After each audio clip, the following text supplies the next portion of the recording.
बार है, ध्यान रखना, इस टाइप के डेफिनेटली आएगा ही आएगा, इस टाइप का आना ही आना है। अब ये देखिए क्वेश्चन बहुत ज़्यादा सिंपल है, बट ये एग्जाम के लिए क्यों इंपॉर्टेंट है, क्योंकि आपने ये प्रॉपर्टी इसी क्लास में पढ़ी होगी, क्लास 9th में, ए स्क्वायर माइनस बी स्क्वायर वाली, इसलिए बहुत ज़्यादा इंपॉर्टेंट। -2 x 0, जब इसको हम जीरो के इक्वल कर देंगे तो यहाँ पर x इक्वल टू -2 में ये मिल जाएगा।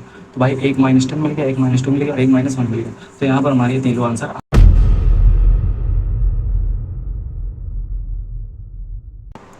नमस्कार दोस्तों, स्वागत है आपका आज की इस वीडियो में। दोस्तों आज की इस वीडियो में मैं लगभग आपको 25 से 30 क्वेश्चंस करवाने वाला हूँ, ठीक है, आपके हाफ ईयरली एग्जाम्स के ओरिएंटेड। मैं ये नहीं कह रहा कि एग्जैक्ट यही क्वेश्चंस आएंगे, बट इसी टाइप के क्वेश्चंस आपको आपके हाफ ईयरली एग्जाम में डेफिनेटली मिलेंगे और मैं 25 से 30 क्वेश्चंस करवाऊंगा। इस बात की बहुत ज़्यादा चांस है, कम से कम 15 से 20 क्वेश्चंस आपके हाफ ईयरली में इसी प्रकार के मिलने वाले हैं। कभी कभी डिजिट भी मैच कर सकती है, कभी कभी डिजिट नहीं मैच कर सकती, ठीक है। सो आई होप, और मैं आपको बता दूं कि ये सारी चीज़ें, मैं जितने भी यहाँ पर क्वेश्चंस करवाने वाला हूँ, सारे क्वेश्चंस आपको इतने अच्छे समझ में आएंगे, मैं इस बात की पूरी जिम्मेदारी ले सकता हूँ, आपको बहुत अच्छे समझ में आएंगे, ठीक है। और अगर ऐसा क्वेश्चन आ गया तो सिर्फ इस वीडियो को देखने के बाद आप इस टाइप के क्वेश्चन तो डेफिनेटली कर दोगे, ठीक है। उम्मीद है सारी चीज़ समझ में आ गई होंगी। चलिए स्टार्ट करते हैं। सबसे पहला क्वेश्चन हमारा आता है नंबर सिस्टम का, ठीक है। तो इसमें क्या है, find 6 rational numbers between 3 and 4। अब भाई 3 और 4 इनके बीच में हम रेशनल नंबर्स कैसे फाइंड करें।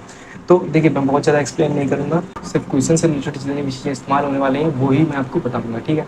तो 3 एंड 4, तो सबसे पहले आपको क्या करना है कि 3 एंड 4 इस प्रकार से लिख लेना है, ठीक है। इसके बाद आपको क्या करना है कि जितने भी नंबर्स आपको फाइंड करने के लिए कहे गए हैं, 6 नंबर यहाँ पर कहे गए हैं, तो आपको क्या करना है कि 6 + 1, क्या करना है, 6 + 1 इक्वल टू कितना, 7 हो जाएगा। तो 7 का ऊपर मल्टीप्लाई करना और 7 का नीचे मल्टीप्लाई कर देना है। तो अगर हम 7 7 काट दें तो यहाँ पर पहले से ही 3 लिखा है, उसमें हमने कुछ भी छिड़कानी नहीं की है, ठीक है। इस प्रकार से यहाँ पर भी हम कर देंगे, ठीक है। यहाँ पर कितना आ जाएगा, 21/7, यहाँ पर कितना आ जाएगा, 28/7। अब मैं अगर आपसे पूछूँ कि इनके बीच में अगर आपको 6 रेशनल नंबर्स फाइंड करने हैं तो डेफिनेटली हो जाएंगे। कैसे हो जाएंगे, 22/7 आ जाएगा, 23/7 आ जाएगा, डॉट डॉट, इस तरीके से आपको 6 रेशनल नंबर्स डेफिनेटली फाइंड हो जाएंगे।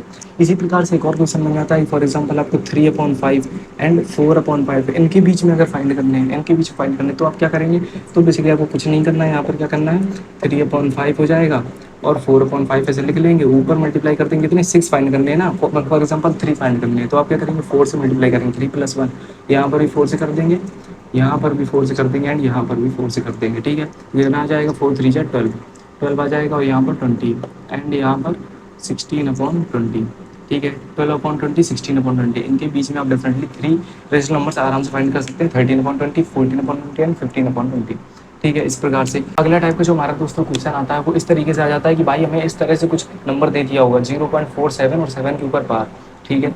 बार है, ध्यान रखना, इस टाइप के डेफिनेटली आएगा ही आएगा, इस टाइप का आना ही आना है, ठीक है। तो आपको इस तरीके से कैसे इसको सॉल्व करेंगे, सबसे पहले मैं आपको सिंपल सा देखो तरीका बताऊंगा, सिंपल सा तरीका बताऊंगा और 100% सही बताऊंगा, ठीक है। तो 0.47 बार लिखा है। अब यहाँ पर आपको देखना है कि भाई 7 के ऊपर बार है, 4 के ऊपर बार नहीं है, तो हमें 4 को इस साइड लाना होगा, जितने डिजिट्स के ऊपर बार नहीं है उनको हमें इस साइड लाना होगा। तो हम क्या करेंगे, 10x का मल्टीप्लाई कर देंगे। फॉर एग्जाम्पल इसको हमने x, सबसे पहले हम लेट कर लेंगे कि भाई ये हमारा x एक नंबर है, तो 10x की वैल्यू क्या होगी, 10x अब क्यों कर रहे हैं कि 4 को इस साइड लाना है, ठीक है। तो 10x की वैल्यू होगी 4.7 बार।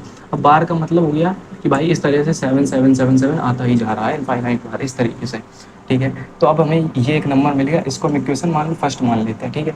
अगली चीज़ क्या करें हम, जैसे हमने यहाँ पर 10 किया है तो हम क्या करेंगे, अब 100 का मल्टीप्लाई करेंगे, 100x का, ठीक है। तो यहाँ पर हमने 100x का मल्टीप्लाई कर दिया।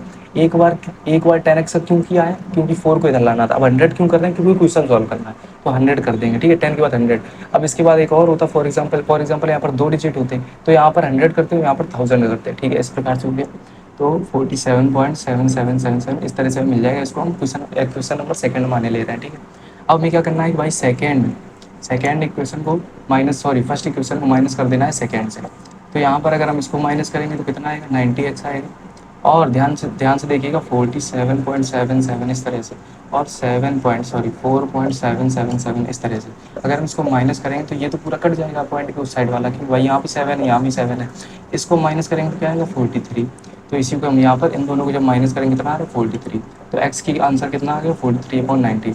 तो भाई ये p/q के फॉर्म में हमने रिप्रेजेंट कर दिया 0.47। इस टाइप का क्वेश्चन आपके एग्जाम में आना ही आना है ना दोस्तों। अगला क्वेश्चन आता है √5 - √2 पूरे ब्रैकेट में और √5 + √2, ठीक है। अब ये देखिए क्वेश्चन बहुत ज़्यादा सिंपल है, बट ये एग्जाम के लिए क्यों इंपॉर्टेंट है, क्योंकि आपने ये प्रॉपर्टी इसी क्लास में पढ़ी होगी, क्लास 9th में, a² - b² वाली, इसलिए बहुत ज़्यादा इंपॉर्टेंट है, ठीक है। और हाफ ईयरली में आता ही आता है। ठीक है, मतलब बहुत ज़्यादा चांसेस होते हैं। वैसे तो रेशनलाइज वाला जो होते हैं वो आते ही आते हैं, तो इसके बहुत ज़्यादा चांसेस हैं। तो इसको बेसिकली हम कैसे सॉल्व करेंगे भाई, यहाँ पर आपको दिख रहा होगा ए, अगर हम √5 को ए मान लें और √2 को बी मान लें, तो ए माइनस बी और ए प्लस इसको बी, ठीक है, A minus B A plus B. अब आपको याद आ रहा होगा कि आपने क्या आइडेंटिटी पढ़ी होगी, ए स्क्वायर माइनस बी स्क्वायर, जिसका फॉर्मूला होता है ए प्लस बी ए माइनस बी।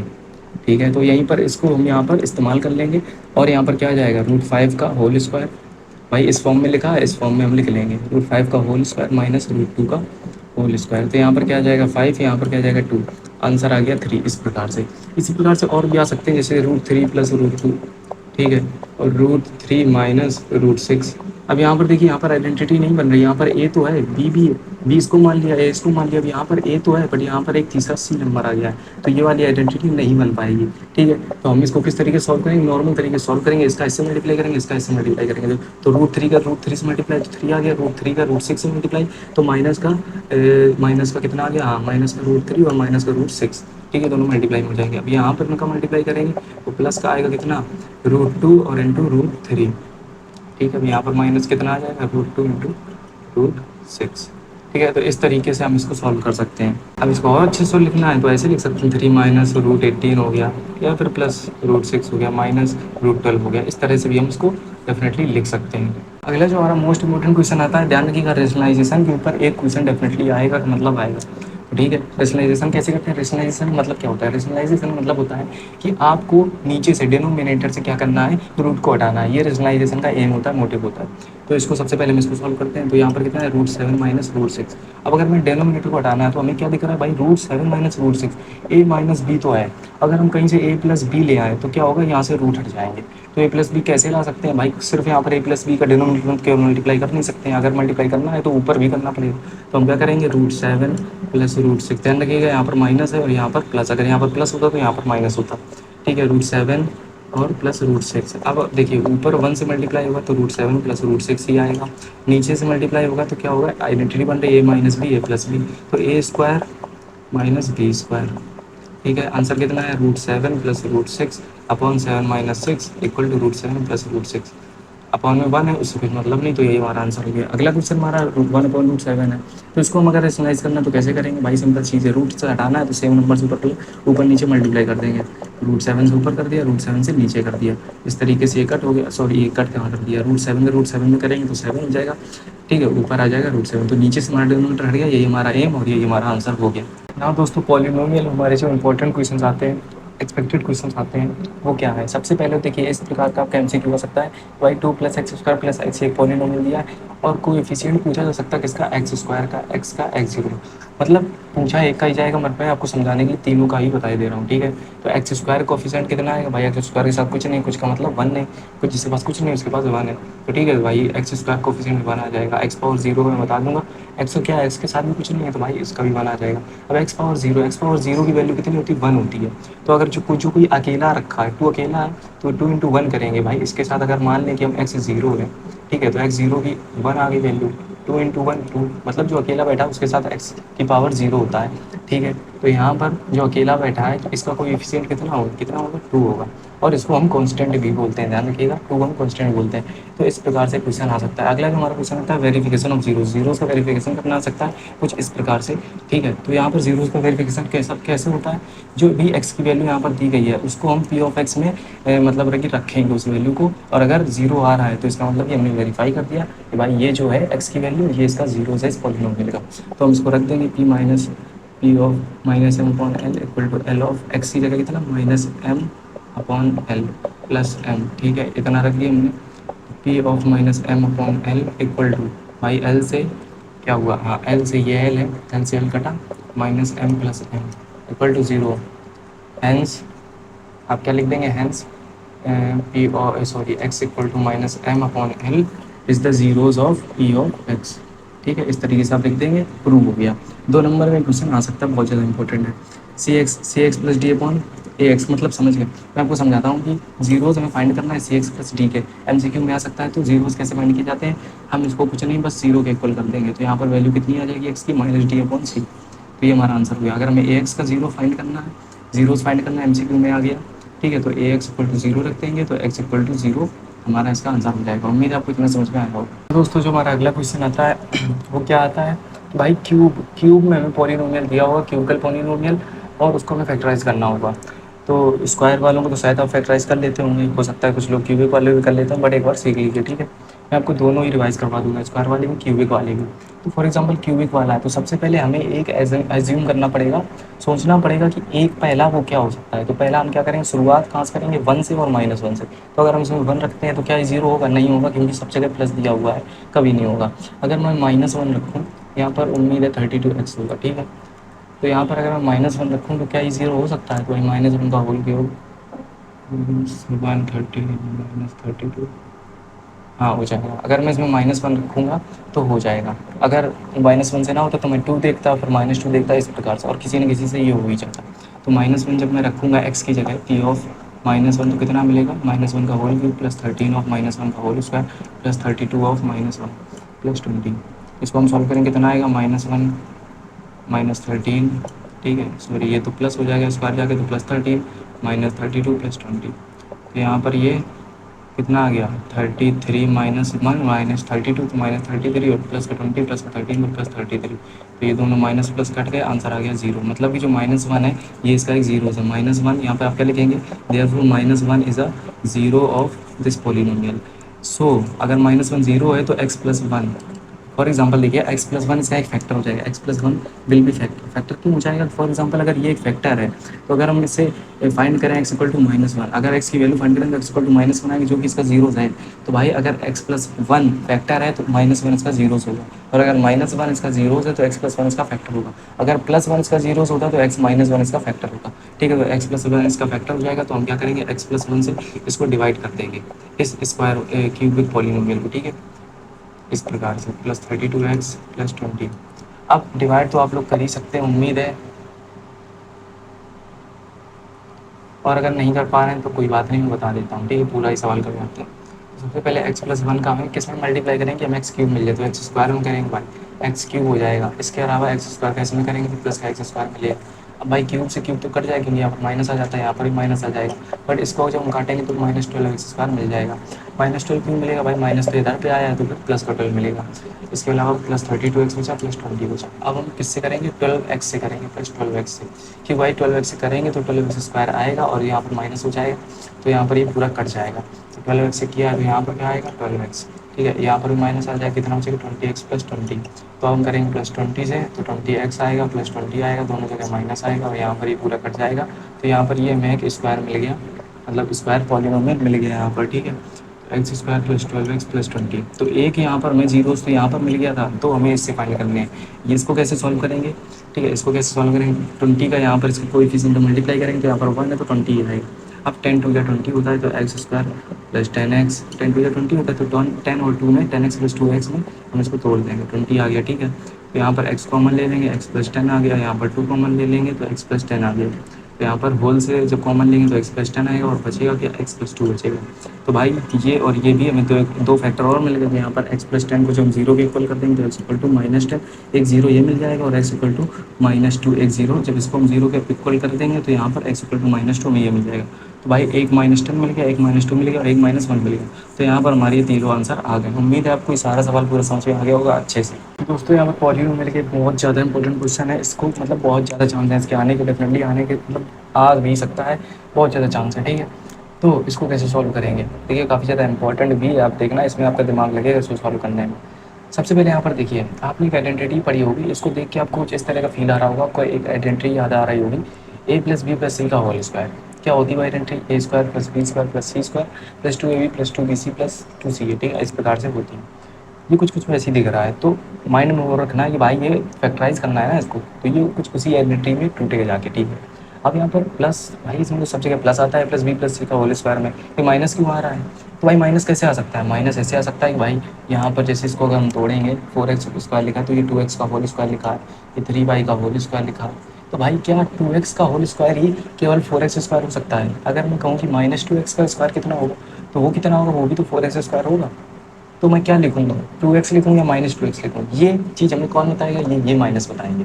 भाई यहाँ पर देखिए x और y है, x और y है, तो x और y है, फिर भी पॉजिटिव दिया है, इसका मतलब कि x जो x है ना और जो y है, ये दोनों तो भाई पॉजिटिव ही है, ये दोनों तो पॉजिटिव ही, मतलब 2x है, -2x नहीं है, और ये 3y है, -3y नहीं है। बट यहाँ पर आप देखेंगे जिसके साथ भी z है वो माइनस में, इसका मतलब कि हम क्या लिखेंगे, -4z का होल स्क्वायर। ये जो 16z² लिखा है ना, इसको हम 4z² नहीं -4z² में तोड़ेंगे, तो आगे क्या आ जाएगा भाई, आगे आ जाएगा 2x और 3y, और यहाँ पर क्या आ जाएगा, प्लस का 3y और माइनस का 4z, यहाँ पर क्या आ जाएगा, प्लस का -4z, यहाँ पर आ जाएगा 2x। अब यहाँ पर देखिए आप इसको हम ही मान लें, ठीक है, a² + b² + c² plus sorry 2ab होता है ना, तो उसको हम टू सारे मतलब यहाँ पर देखिए 12xy है, 24yz है, 16 है, तो इन सब से अगर हम कॉमन लें तो 2 तो कॉमन ले ही सकते हैं, 2 हमने कॉमन ले लिया है, ठीक है, लिख दिया हमने इस प्रकार से। इसके अलावा क्या आपको दिख रहा है भाई, 2x है, 3y है, ठीक है, 2x है, 3y, मतलब कि ए बी यहाँ पर है, बी सी यहाँ पर है, सी ए यहाँ पर है, ठीक है। ये 2 पता है होल में कॉमन है, ध्यान रखिएगा, यस ये सबसे हमने कॉमन ले लिया है 2, और वो भी जाएगा क्योंकि यहाँ पर 12 है, 24 है, 16 है, सब में 2 का मल्टीपल आता है, ठीक है। तो यहाँ पर आपको साफ आइडेंटिटी दिख रही है, a² + b² + c² + 2ab की। तो यहाँ पर हम क्या लिखेंगे, 2x + 3y - 4z का होल स्क्वायर। तो हमने इसको फैक्टराइज कर दिया, फैक्टराइज अभी भी स्क्वायर है तो हम इसको फैक्टराइज कैसे करेंगे, 2x + 3y - 4z, और सेम एक बार इसको दोबारा लिख देंगे, 2x + 3y - 4z। तो हमने इसको फैक्टराइज कर दिया, इस इक्वेशन को हमने फैक्टराइज करके ये लिख दिया, तो यहाँ पर हमारा ये आंसर आ गया। इसमें दिमाग का क्या था भाई, इस टाइप का क्वेश्चन आ सकता है, और एक्जैक्टली ये भी क्वेश्चन आ सकता है पॉलिनोमियल से, ठीक है। तो इसको पढ़ना बहुत ज़्यादा इंपॉर्टेंट था, आई होप को समझ में आ गया होगा। ना दोस्तों हमारे जो अगले क्वेश्चन आते हैं वो ये आते हैं कि भाई यहाँ पर इस प्रकार से एक MCQ आ सकता है, ध्यान रखिएगा कि यहाँ पर आपको दिया होगा एक पॉलिनोमियल, जैसे कि y = 3x + 5, तो उसमें पूछा जाएगा कि भाई इसके कितने सॉल्यूशन हैं, ठीक है, कितने सॉल्यूशन है, यूनिक सॉल्यूशन एक ही सॉल्यूशन है, दो सॉल्यूशन है सिर्फ, इनफाइनाइट सॉल्यूशन है, बहुत सारे अनगिनत सॉल्यूशन है, या फिर नन ऑफ देम, इसमें से कुछ भी सही नहीं है, ठीक है। तो भाई जितनी भी लीनियर इक्वेशन 2 वेरिएबल होती हैं, 2 वेरिएबल मतलब एक वेरिएबल x है, एक वेरिएबल y है, तो लीनियर इक्वेशन 2 वेरिएबल तो वैसे तो इनफाइनाइटली सॉल्यूशंस होते हैं, आपको पता होगा। और अगर हम देखें तो सॉल्यूशन भाई क्या होता है, सॉल्यूशन होता है कि भाई जो x और y की जो वैल्यूज़ होती हैं उनको हम सॉल्यूशन बोलते हैं। तो यहाँ पर हम x की फॉर एग्जाम्पल वैल्यू 1 रखेंगे तो y की वैल्यू आ जाएगी कितनी, 8 आ जाएगी, 2 रखेंगे तो कितनी आ जाएगी, 6 + 5 11 आ जाएगी, 3 रखेंगे तो भाई 14 आ जाएगी, इस प्रकार से। मतलब आप जितनी भी माइनस में रखो, कुछ भी रखो, जितनी वैल्यू रखते जाओगे अच्छी y की वैल्यू आती जाएगी, कभी खत्म ही नहीं होगी, ठीक है। तो इस प्रकार से इसका क्या है, इनफाइनाइटली मेनी सॉल्यूशन है। वैसे आप डायरेक्ट याद रखना चाहो तो भाई लीनियर इक्वेशन 2 वेरिएबल्स की यूनिक मतलब इनफाइनाइट सॉल्यूशंस होते हैं, ठीक है। MCQ आ सकता है, फाइंड के इफ x = इतना इतना, भाई बहुत सिंपल सवाल है, 1-2 नंबर में आ सकता है, ठीक है। 2x + 3y = k दिया गया है, यहाँ पर आपको x और y की वैल्यू दी गई है, तो 2 + 3/1 सिंपल है, इसका मतलब ये नहीं कि आने वाला नहीं, ठीक है, आ सकता है। 9th में ऐसे ही सवाल आते हैं, ठीक है, कुछ सिंपल आते हैं, कुछ कठिन आते हैं, एक तो कठिन आएंगे, बाकी सारे सिंपल आएंगे, ठीक है। तो इस बात को याद रखिएगा, सिंपल भी आ सकते हैं। यहाँ पर कितना आंसर आ गया, 4 + 3 7, के की वैल्यू आ गई 7, आप टिक मार दीजिएगा, MCQ में भी आ सकता है, ठीक है। नाउ दोस्तों लाइन्स एंड एंगल से हमारे जो इंपॉर्टेंट क्वेश्चन आते हैं उनमें से एक ये भी है। इस क्वेश्चन में क्या दिया गया है, गिवन क्या है कि भाई जो x + y है वो z + w के मतलब इक्वल है, तो x + y और z + w इक्वल है, ठीक है। यहाँ पर हम प्रूफ क्या करना है, a o b, एक मिनट सवाल देख लो, ABCD, ठीक है, यहाँ पर ABCD है, ठीक है। तो हमें प्रूफ क्या करना है कि जो, और यहाँ पर बीच में ओ, प्रूफ क्या करना है, AOB द लाइन, AOB ये जो है ये एक लाइन है, तो इसको हम कैसे प्रूफ करेंगे कि एक लाइन है, तो लाइन क्या होती है, लीनियर पेयर फॉर्म करती है, लीनियर पेयर फॉर्म करती है, मतलब लाइन के ऊपर के जो एंगल होंगे वो क्या होंगे, वो 180 डिग्री होंगे, उनको जब प्लस करेंगे तो 180 डिग्री होगी, मतलब ये जो वाला जो एंगल होगा 180 डिग्री होगा, इसको हम लीनियर पेयर बोलते हैं। लाइन क्या होती है, लीनियर पेयर फॉर्म करती है। तो कैसे भी हम प्रूव करते हैं कि x + y = 180 डिग्री है, तो ये चीज़ प्रूव हो जाएगी कि भाई ये AOB जो है वो एक लाइन है।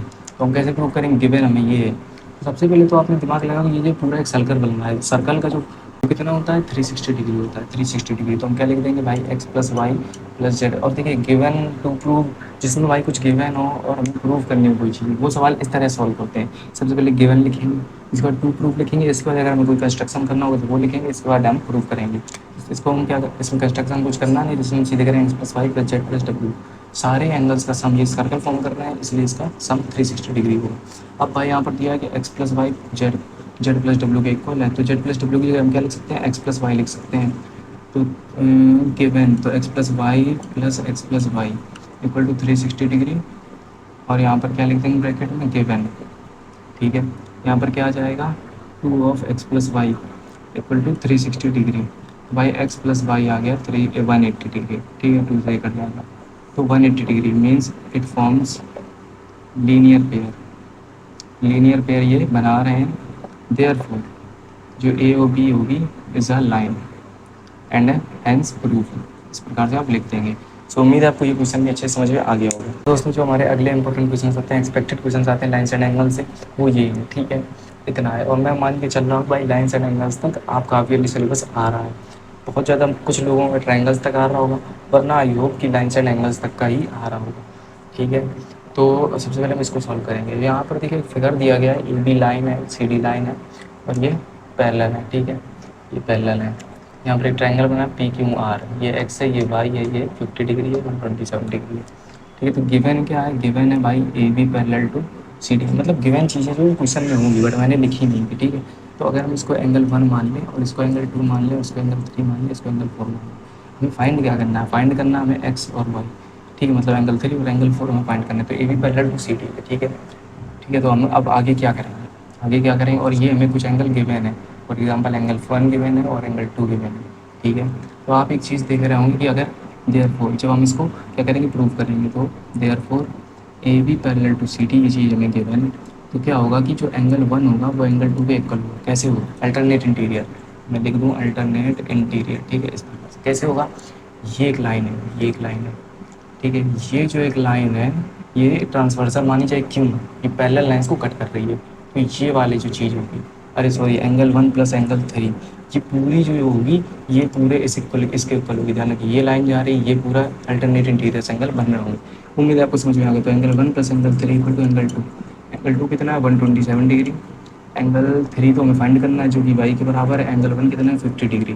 तो यहाँ से हमारा प्लस, तो यहाँ से हमारा 77 डिग्री वाई की वैल्यू आ गई। अब जब इसकी वैल्यू 77 डिग्री आ गई तो आप एक चीज़ और देख रहे होंगे कि भाई ये पैरेलल इसके है, तो फिर ये एक ट्रांसवर्सल लाइन जा रही है, तो इस ये जो एंगल 1 है ये एंगल 4 के इक्वल होगा, ठीक है। तो A B parallel to C D, hence A B parallel to C D, ठीक है। तो क्या होगा कि जो एंगल 1 होगा वो किसके इक्वल होगा, एंगल 4 के, अल्टरनेट इंटीरियर। तो एंगल 4 कितना दिया हुआ है, नहीं एंगल 1 हमारे पास 50 डिग्री है, इसका मतलब एंगल 4 क्या होगा 50 डिग्री होगा, मतलब कि एक्स की वैल्यू 50 डिग्री होगी और यहाँ पर हमारा एक्स और वाई का दोनों का आंसर आ जाता है, ठीक है। हाँ ठीक है, इतना समझ में आ गया। कुछ था ही नहीं कुछ था ही नहीं, इसमें बहुत सिंपल चीज़ें थी। उम्मीद है समझ में आ गया होगा। यहाँ पर ये क्वेश्चन थोड़ा सा अच्छा है। यहाँ पर सबसे पहले गिवन क्या है भाई, ये मिरर्स हैं, ये मिरर्स हैं, ठीक है, ये मिरर्स हैं। यहाँ से एक लाइट आती है, इंसिडेंट रे आती है और ये यहाँ पर टकराती है और ऐसे चली जाती है और फिर यहाँ पर टकराती है और फिर ऐसे चली जाती है। तो यहाँ बी पर टकराती है, यहाँ पर सी पर टकराती है और ये जो मिरर्स हैं ये पैरेलल रखे हुए हैं। तो गिवन क्या है भाई, P Q parallel to, sorry P Q parallel to R S, ये हमें गिवन है। एक मिनट भाई, ऊपर कुछ कुछ रहा है, ठीक है। P Q parallel to R S, ये हमें गिवन है। हम इसको कैसे सॉल्व करेंगे, सबसे पहले थोड़ा सोचिए कि हम इसको कैसे सॉल्व कर लेंगे। ऐसे हम इसको सॉल्व नहीं करेंगे, हमें यहाँ पर कुछ ना कुछ कंस्ट्रक्शन करना होगा। तो क्वेश्चन में जितनी चीज़ें गिवन होगी उसको आपको सॉल्व फॉर्मेट में यहाँ पर गिवन इस तरीके से लिख लेना है। इसके बाद आप क्या करेंगे कि भाई टू प्रूफ, हमें प्रूफ क्या करना है, प्रूफ हमें क्या करना है, हमें खुद ही भूलिए प्रूफ क्या करना है, क्वेश्चन में देखना पड़ेगा। हाँ, प्रूफ हमें ये करना है कि जो इंसिडेंट रे आई और ये जो आखिरी में रिफ्लेक्ट होकर निकली है ए बी और सी डी, ये जो है ये क्या है, ये हाँ ए बी और सी डी हमें प्रूफ क्या करना है। इस तरीके से हमें गिवन लिखनी है, ए बी और सी डी जो है ये पैरेलल है, ये हमें चीज़ प्रूफ करनी है। कंस्ट्रक्शन हम करेंगे, ध्यान रखें कंस्ट्रक्शन क्या करेंगे। सोचो भाई यहाँ पर हमें क्या करना है, सबसे पहले एक लाइन ड्रॉ कर लेनी है, ठीक है। अब देखिए कंस्ट्रक्शन का जो दिमाग है ये कैसे आएगा, ये कुछ प्रैक्टिस से आएगा और कुछ आपके कॉन्सेप्ट जब क्लियर होंगे उससे आएगा। तो कॉन्सेप्ट क्लियर करिए, प्रैक्टिस करिए, कंस्ट्रक्शन वाले सवाल आपके सॉल्व हो जाएंगे, ठीक है। कंस्ट्रक्शन कैसे दिमाग आएगा भाई, यहाँ पर बी एम, बी से हम एक सीधा मतलब जो है परपेंडिकुलर लाइन डालेंगे, ठीक है। और यहाँ पर सी से जो है परपेंडिकुलर लाइन डालेंगे P Q side, P Q की तरफ, ठीक है। तो बी एम हो गया तो सी एस रख लेते हैं, नहीं ऐसे तो सी एन रख लेते हैं, ठीक है भाई, कुछ भी रख लेंगे हमें भी, इतने अल्फ़ाबेट है, ठीक है, सी एन हो गया। तो कंस्ट्रक्शन हमने क्या किया, बी एम परपेंडिकुलर डाला किस पे, पी क्यू पे, ये बी एम जो है ये पी क्यू पे परपेंडिकुलर, और सी एन परपेंडिकुलर डाला किस पे, आर एस पे, ठीक है। तो भाई बहुत जल्दी जल्दी कराने का प्रयास होता है, इसलिए लैंग्वेज मतलब थोड़ी इधर उधर हुई होगी, बट आप समझ गए होंगे, ठीक है। लिख रहे हैं जिस प्रकार से आप समझ रहे होंगे, ठीक है। तो प्रूफ करेंगे भाई यहाँ पर, भाई आप प्रूफ करने का नंबर आ गया। प्रूफ कैसे करेंगे, सबसे पहले देखो आसान करने के लिए इसको 1 मान लेते हैं, इसको 2 मान लेते हैं, इसको 3 मान लेते हैं, इसको 4 मान लेते हैं, ठीक है भाई।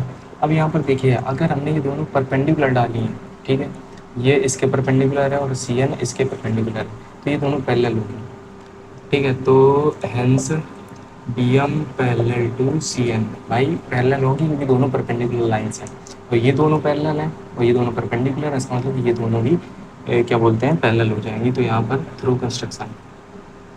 Construction and P Q parallel to R S, इस प्रकार से आप लिख देंगे। ठीक है, इतना आपको समझ में आ गया। अब भाई आप देखिए ये दोनों, ये और ये अगर पैरेलल हैं तो ये ट्रांसवर्सल हो जाएगी और ये हो जाएंगे 2 और 3 हो जाएंगे अल्टरनेट इंटीरियर एंगल। तो angle 2 equal to angle 3 alternate interior. ठीक है, एंगल 2 इक्वल टू एंगल 3। ये सारी चीज़ें करते टाइम आपको प्रूव क्या करना है, ये भी दिमाग में रखिएगा। ए बी और सी डी ये क्या है, ये दो पैरेलल लाइंस हैं। ये कैसे प्रूव होगा, ये अगर हम प्रूव करते हैं कि भाई जो एंगल 1+2 है और 3+1 मतलब इतना एंगल और इतना एंगल, ये दोनों जो है ये सेम है, इक्वल है। तो ये दोनों मतलब सेम कब हो सकते हैं, जब ये दोनों अल्टरनेट इंटीरियर हो। और अल्टरनेट इंटीरियर कब हो सकता है, जब A B parallel to C D. ध्यान रखिए। तो एंगल 2 इक्वल टू एंगल 3 हमने इतना प्रूव कर दिया। अब एक चीज़ आपको समझ में आ रही हो, अगर आपने थोड़ी भी साइंस पढ़ी है, क्लास 9 की science, angle 1 equal to angle 2 होगा, ये एंगल 1 इक्वल टू एंगल 2 होगा and angle 3 equal to angle 4 होगा। ये क्यों होगा, through law of reflection. Law of reflection आपने पढ़ा होगा, एक रिफ्लेक्शन का लॉ होता है कि इंसिडेंट एंगल जो होगा वो रिफ्लेक्टेड एंगल के इक्वल होगा। तो ये लाइट इंसिडेंट हो रही है और ये रिफ्लेक्ट कर रही है, तो यहाँ पर एंगल 1 इक्वल टू एंगल 2 होगा। और यहाँ से ये इंसिडेंट हो रही है इस पॉइंट पर, सी पॉइंट पर, और ऐसे रिफ्लेक्ट हो रही है, तो एंगल 3 इक्वल टू एंगल 4 होगा। ठीक है, तो समझ में आ गया होगा, angle 1 equal to angle 2, angle 3 equal to angle 4। अब भाई 2 3 के बराबर है और 2 1 के बराबर भी है, इसका मतलब 1 और 3 इक्वल हो जाएंगे, 1 और 3 इक्वल हो जाएंगे। समझ में आ गया, 1 और 3 इक्वल हो जाएंगे। तो एंगल 1 इक्वल टू एंगल 3 और ये भाई 2 के भी इक्वल है, तो एंगल 3 किसके इक्वल है, एंगल 4 भी, तो एंगल 4 भी इक्वल हो जाएगा। अब ये भाई सब एंगल इक्वल हो गए, सब एंगल इक्वल हो गए, तो भाई हम क्या लिख सकते हैं कि भाई एंगल 1 प्लस जो मतलब एंगल 1 प्लस क्या है भाई, जब सारे एंगल इक्वल ही हैं, एंगल 1 प्लस एंगल 2, हाँ ये दोनों equal to angle 3 plus angle 4। भाई देखो अगर ये फॉर एग्जांपल होगा 50, ये 50 होगा, ये 50 होगा, ये 50 होगा, सब इक्वल है, तो 50 प्लस 50 100, 50 प्लस 50 100। तो भाई angle 1 plus angle 2 angle 3 plus, तो ये दोनों इक्वल हो गए। अब ये दोनों इक्वल हो गए, it means they are alternate interior angles, so A B parallel to C D, hence proved. इस तरीके से आपको लिख देना है। उम्मीद है दोस्तों ये सारी चीज़ें आपको बहुत अच्छे तरीके से समझ में आ गई होंगी। ठीक है, बाकी किसी भी चीज़ में कोई भी डाउट हो, कुछ भी आपको ना समझ में आया हो, तो नीचे कमेंट कर देना। तो मैं सोचूंगा कि भाई नहीं, मैं इस चीज़ को अच्छे से समझा नहीं पाया, तो अगली बार से उस पर इम्प्रूव करने की सोचूंगा। ठीक है, तो उम्मीद है आपको सारी चीज़ें समझ में आ गई हूँ। किसी भी और टॉपिक पर वीडियो चाहिए, आपके बोर्ड एग्जाम आ रहे हैं, क्लास 9 में कुछ भी आपको चाहिए भाई, किसी प्रकार का नोट चाहिए, कुछ भी स्टडी चाहिए आपको, कुछ भी चाहिए, आपको किसी भी चैप्टर की 1 शॉट चाहिए, रिवीजन करना है, कुछ भी करना है भाई, मैथ से रिलेटेड या फिर गाइडेंस से रिलेटेड कुछ भी करना है भाई आपको, नोट से रिलेटेड, तो डेफिनेटली आप एक वीडियो सॉरी एक कॉमेंट डाल सकते हैं। डेफिनेटली उस पर वीडियो ज़रूर आएगी। ठीक है, इंपॉर्टेंट लगा तो ज़रूर आएगी। सो आई होप आपको सारी चीज़ समझ में आ गई होगी। All the best for your half yearly exams. चलिए मिलती किसी और वीडियो में, तब तक के लिए धन्यवाद।